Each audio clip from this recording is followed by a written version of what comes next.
আচ্ছা, যদি আপনাকে প্রশ্ন করা হয় যে গঙ্গা নদীর উৎপত্তি কোথা থেকে হয়েছে, আপনারা সবাই বলবেন কেন, গোমুখ গঙ্গোত্রী থেকে।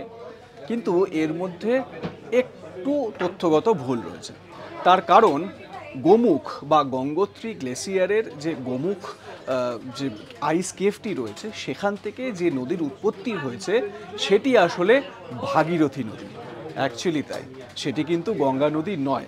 এবারে আপনাদের বলি, এই যে গঙ্গা নদীর কথা আমি বললাম, সেটি এই যে ভাগীরথী নদী অ্যাকচুয়ালি 7010 মিটার উচ্চতায় হিমালয়ে ভাগীরথী নদীর উৎপত্তি হয়, এবং তারপর সেই নদীটি গঙ্গোত্রী হিমবাহ থেকে এসেছে, সেটা কিন্তু এখনও গঙ্গা নয়।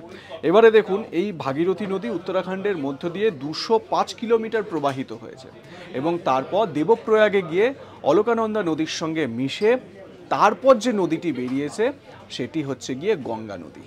তার মানে অলকানন্দা নদীর সঙ্গে মিশে যে শাখা নদী তৈরি হয়েছে, যেটা মূল স্রোতে বাহিত হতে শুরু করে, সেটি হচ্ছে গঙ্গা নদী। আর এই গঙ্গা নদী সাগরে এসে মিলেছে, মানে আমাদের যে বে অফ বেঙ্গল রয়েছে, গঙ্গাসাগর বলে আমরা জানি, সেইখানে গিয়ে মিলেছে এই গঙ্গা নদীটি। 2500 কিলোমিটারেরও বেশি যাত্রাপথ অতিক্রম করে এই গঙ্গা নদী। ইন্টারেস্টিং না?